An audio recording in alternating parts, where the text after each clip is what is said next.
आपण पाहत आहात तेज तुफान न्यूज, न्यायिक व निर्भीड बातम्यांचे सर्वांचे आवडते नेटवर्क। राष्ट्रवादी काँग्रेस पक्ष शिरूर व आंबेगाव यांच्या वतीने युवक युवती व विद्यार्थी मेळाव्याचे आयोजन करण्यात आल्याची माहिती आयोजक यांनी तेज तुफान न्यूजला दिली आहे। शनिवार दिनांक 5 ऑक्टोबर रोजी सकाळी 11 वाजता सदर मेळाव्याचे आयोजन मंचर येथील शिवगिरी मंगल कार्यालयात करण्यात आले होते। या कार्यक्रमामध्ये महाराष्ट्र राज्याचे सहकार मंत्री माननीय नामदार दिलीपराव वळसे पाटील हे प्रमुख उपस्थित होते। सदर मेळाव्यासाठी बहुसंख्य हजारो युवक आणि युवती तसेच विद्यार्थी यांनी हजेरी लावली। राष्ट्रवादी युवक युवती व विद्यार्थी संघटना आंबेगाव शिरूर तालुक्यातील 5000 युवक आणि युवती उपस्थित होते। चला तर मान्यवर पदाधिकारी यांनी काय मार्गदर्शन केले ते पाहूया। मुख्य संपादक अयूब शेख, मंचर, पुणे। काँग्रेस पक्ष आयोजित राष्ट्रवादी युवक युवती आणि विद्यार्थी मेळाव्याच्या निमित्तानं व्यासपीठावरती उपस्थित आंबेगाव शिरूरचेच नाही तर संपूर्ण महाराष्ट्र राज्याचे भाग्यविधाते माननीय नामदार दिलीपरावजी वळसे पाटील साहेब, त्याचप्रमाणे व्यासपीठावरती उपस्थित शिरूरचे माजी आमदार आणि आमच्या साहेबांसोबत गेली अनेक वर्ष 30-35 वर्ष सावलीसारखे उभे राहणारे माननीय पोपटरावजी गावडे साहेब, मी यांचं अभिनंदन करतो। खरं तर आजच्या या मेळाव्याच्या निमित्तानं मला आणि माझ्यासारख्या अनेक युवकांना आणि आपल्या बसलेल्या सगळ्यांनाच एक प्रश्न सातत्याने विचारला जातो की 2024च्या विधानसभेला आंबेगाव शिरूरचं वातावरण काय आहे। आणि माझ्यासारख्या युवकाला जेव्हा हा प्रश्न विचारला जातो तेव्हा एका वाक्यात मी त्यांना उत्तर देतो, अष्टविजय, अष्टविजय आणि अष्टविजय। कारण नामदार दिलीपरावजी वळसे पाटील साहेब हा विषय फक्त राजकारणाचा नाहीये, तर नामदार दिलीपरावजी वळसे पाटील साहेब हा विषय शिरूर आंबेगावकरांच्या काळजाचा आहे। ही गोष्ट आपण लक्षात घेतली पाहिजे। खरं तर या युवक मेळाव्याच्या निमित्तानं आम्ही गावोगावी जात होतो। मग अंकित दादा असेल, प्रेम असेल, आम्ही सर्व सहकारी आमच्या त्या गावातील सहकाऱ्यांशी चर्चा करत असताना त्यांच्या बोलण्यातून साहेबांबद्दलचं प्रेम आणि त्यांच्या डोळ्यात साहेबांनी केलेल्या कामाचा विश्वास हा दिसत होता। आणि म्हणून साहेब एक युवक प्रतिनिधी या नात्याने मी आपल्याला सांगतो, या तालुक्याचं सर्व प्रेम आणि हा सर्व विश्वास आपल्याला 2024च्या विधानसभेला मतदानाच्या रूपाने मिळाल्याशिवाय राहणार नाही। खरं तर अनेक जण म्हणतात आदरणीय पवार साहेबांपासून तुम्ही वेगळे झाले, साहेबांचा हा सहकारी गेला, तो सहकारी गेला।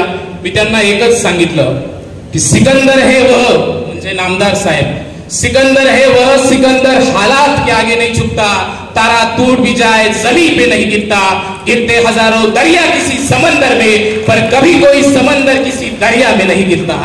त्यामुळे साहेब हा सगळा तरुण वर्ग तुमच्या मागे भक्कमपणे उभा आहे, तुम्ही त्या ठिकाणी कुठली काळजी करू नका। साहेब ज्या पद्धतीने महाराष्ट्रामध्ये लाडकी बहीण योजनेच्या माध्यमातून आपण सगळ्या बहिणींचे लाडके भाऊ झाला, सन्माननीय अजितदादा सुद्धा लाडके भाऊ झाले, त्याच पद्धतीने या सगळ्या युवक वर्गाची आता एक हक्काची लाडकी बहीण आहे आणि त्या म्हणजे आदरणीय पूर्वताई वळसे पाटील। कारण ताईंनी केलेलं मार्गदर्शन हे अतिशय महत्वाचं आहे। खरं तर साहेबांनी केलेल्या विकास कामांबद्दल मी फारसं बोलणार नाही, कारण माझ्या नंतरचे वक्ते त्या ठिकाणी बोलणार आहेत। पण पायाभूत सुविधांपासून शिक्षण आणि आरोग्यापर्यंत, धरणे आणि कालव्यांपासून हरित क्रांतीतील फळे आणि फुलांच्या निर्यातीपर्यंत, सहकारी बँक पतसंस्था ते अगदी महिला बचत गटाच्या उभारणीपर्यंत नामदार साहेबांच्या जीवनाचा पट आणि कार्याचा पट हा विस्तारला गेलेला आहे। खरं तर या ठिकाणी मी आधीच बोलणार नाही, मला वारंवार सूचना येतात, यानंतर सुद्धा कार्यकर्त्यांना बोलायचं आहे। पण आज तुम्ही सगळेजण या ठिकाणी आलात, मोठ्या संख्येने उपस्थित राहिलात, भविष्यामध्ये सुद्धा आपल्याला अशाच सभा मोठ्या त्या ठिकाणी घ्यायचा आहे, त्या ठिकाणी मी निश्चितप्रमाणे बोलेल। पण मला माझ्या सहकार्यांनी सांगितलं की विरोधकांवरती काहीतरी बोला, पण मी आपल्याला सांगतो मी नामदार वळसे पाटील साहेबांचा एक सामान्य कार्यकर्ता आहे। विरोधकांच्या टीकेला विरोध नाही तर आपण केलेल्या विकास कामातून उत्तर देण्याची पद्धत ही आपल्याला साहेबांनी शिकवलेली आहे। आणि म्हणून खरं तर साहेब आज मी या ठिकाणी बसलेल्या प्रत्येकाला सांगू शकतो की आदरणीय पवार साहेब हे आपले दैवत आहे, असतील आणि राहणार आहे।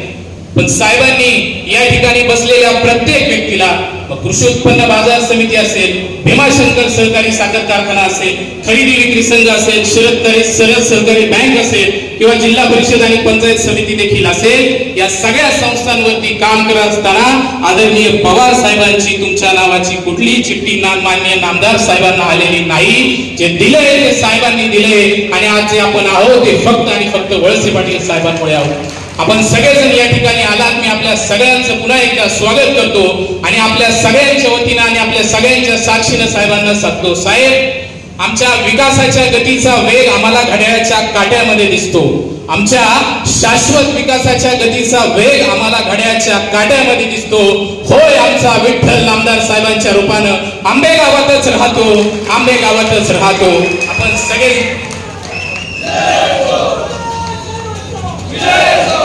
शेवटी एकच सांगितलं, राज्याचेच भाग्य विधाते माननीय नामदार दिलीपरावजी वळसे पाटील साहेब, त्याचबरोबर पोपटरावजी गावडे साहेब आणि सन्माननीय व्यासपीठ, आज या ठिकाणी युवक युवती आणि विद्यार्थी मेळावा आयोजित केलेला आहे.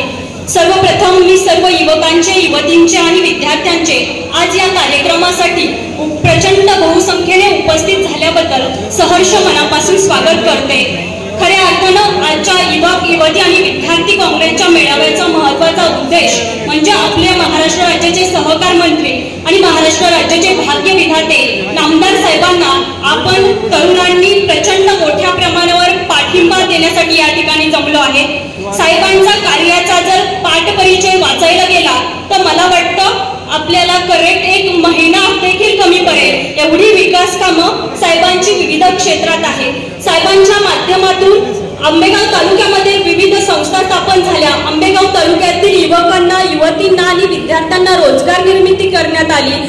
ज्या साहेबांनी टिंबे धरणाचं काम परिपूर्ण केलं, त्या टिंबे धरणाचं पाणी आज आपल्या तालुक्यातील प्रत्येक शेतकरी वापरतो. त्याच टिंबे धरणाचं पाणी हे शिरूर तालुक्याला देखील गेलेलं पाहतो. परंतु या टिंबे धरणाच्या पाण्याच्या माध्यमातून आज ऊस हे उत्पादन आपल्या समस्त आंबेगाव शिरूर विधानसभा मतदारसंघामध्ये मोठ्या प्रमाणावर घेत असलेलं पाहायला मिळतो. सांगण्याचा उद्देश एवढाच की आज आंबेगाव तालुक्याचा जे भीमाशंकर सहकारी साखर कारखाना आहे, हा देशातील सर्वोच्च साखर कारखाना पुरस्कार सलग 6 वेळा मिळाला, ही निश्चित रूपाने आंबेगाव तालुक्यासाठी अभिमानाची गोष्ट आहे.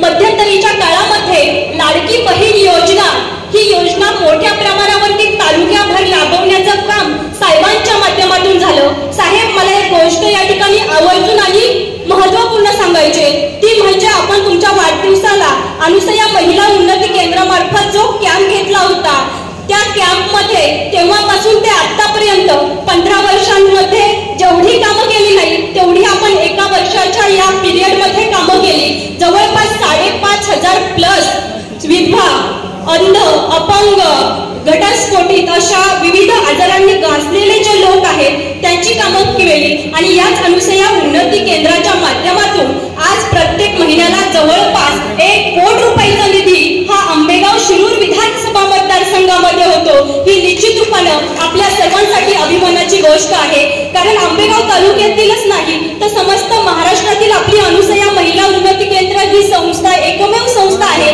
की जी संस्था तुमचं सर्व कामं ही विनामूल्य स्वरूपात केले जाते. साहेबांनी शरद सहकारी बँकेची स्थापना ही सर्व इतक्या योग्य पद्धतीने केली. तिथून आपल्याला प्रचंड मोठ्या प्रमाणावरती वाहन कर्ज असेल, सर्व प्रकारची कर्ज उपलब्ध होतात. अनुसया पतसंस्था स्थापन केली, तिच्या माध्यमातून आपल्याला भरघोस असा महिलांसाठी निधी उपलब्ध होतो. माझी सर्व माता भगिनींना कळकळीची विनंती आहे की आपल्याला ज्या लाडक्या बहिणीचे जे पैसे आले सगळ्यांनी ते बॅनर एकदा वर करा आणि साहेबांना दाखवा की आम्ही लाडक्या बहीण योजनेचा फायदा हा मोठ्या प्रमाणावरती घेतला आहे. आणि तो फक्त आणि फक्त तुम्ही समस्त आंबेगाव आणि शिरूर विधानसभा मतदारसंघामध्ये घेतलेल्या कॅम्पच्या माध्यमातून घेतलेला आहे. मला आज या ठिकाणी बोलण्याची संधी दिली त्याबद्दल मी सर्व आयोजकांचे मनापासून आभार. Subscribe now and press the bell icon. Never miss an update.